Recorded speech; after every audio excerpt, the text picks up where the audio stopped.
So today I just want to talk for a couple minutes about kind of why I believe in Jesus. Kind of just like give my own personal testimony.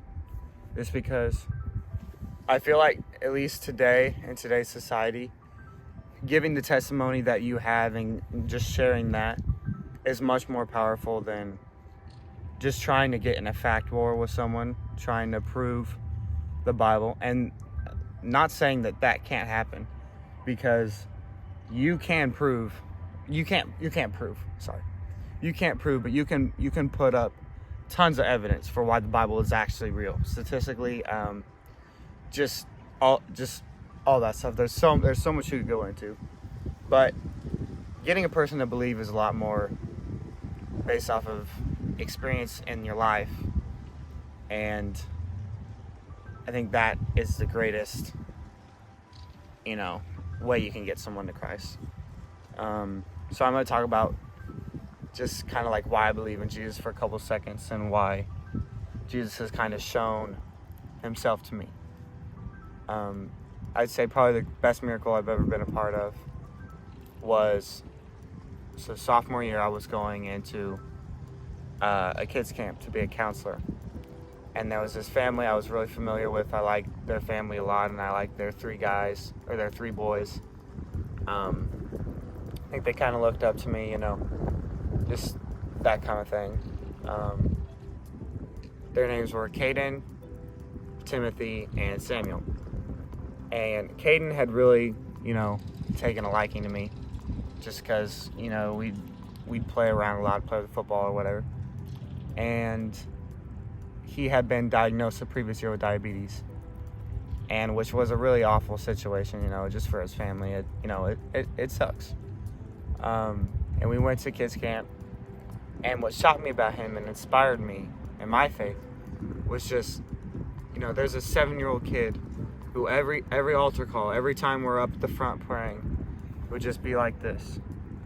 He wouldn't be listening to the kids around him talking. He wouldn't be listening to, this other kid whispering in his ear or saying this or trying to get him to play. He was just praying to God. And I took notice of that and started to pray with him every day. And we probably prayed for 30 minutes after, service was done every time. It was really inspiring to me. And almost probably half the time we'd be praying about his diabetes. Or we might have been praying about his family from time to time, and his not arguing with his brothers and just stuff like that.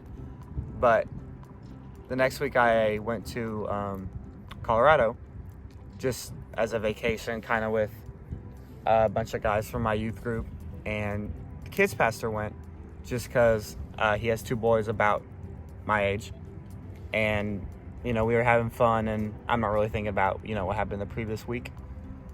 But he called me up, the kids pastor did. I was like, hey, did you hear from Caden's mom? I was like, no. I would hear from Caden's mom.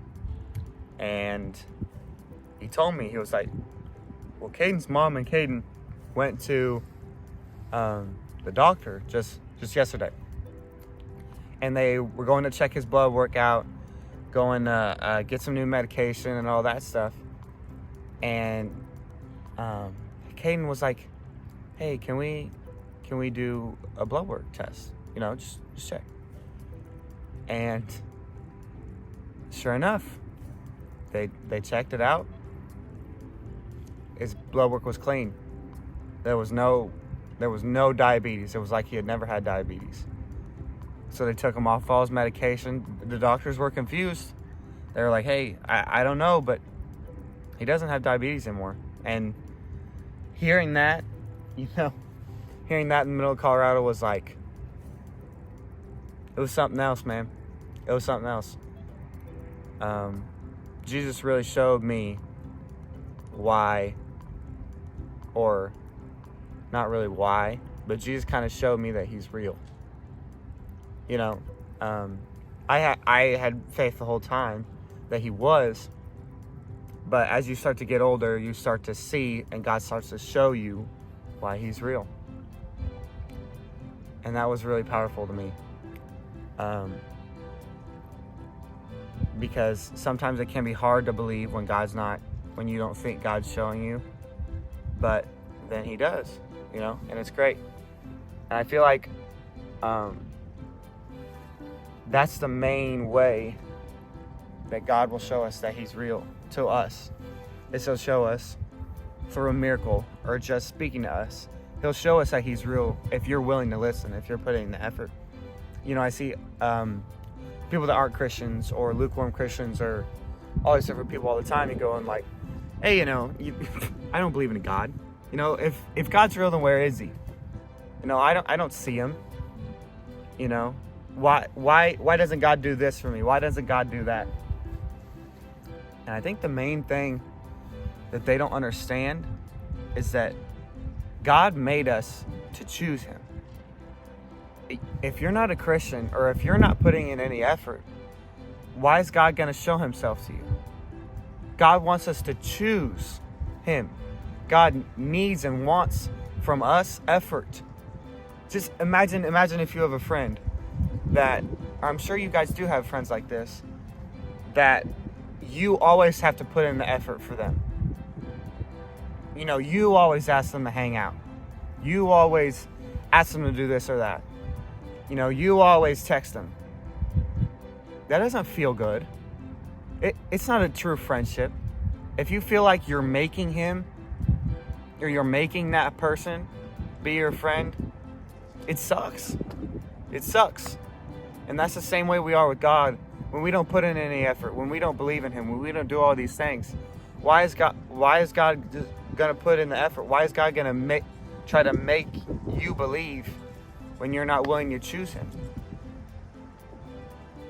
And the one thing I'd say to just choosing him in general is that, see, me as a person, I would rather believe in God, even if he isn't real, than rather not believe. I would rather believe in something, have a purpose in my life, do things according to his word, and be wrong, than live my life with no purpose, just floating around, thinking that there is no higher power that chose me, and then I die to be right. Like, what does it matter if you're right when you're dead? I would rather live my life with a passion for God, even if I'm wrong. What does it matter if I'm wrong? I'm dead. But if you don't believe in you're wrong, then you got another thing coming. You're going to hell. That's just how it works. It's a harsh truth, but it's just how it works. If you're wrong and you're an unbeliever, you're going to hell.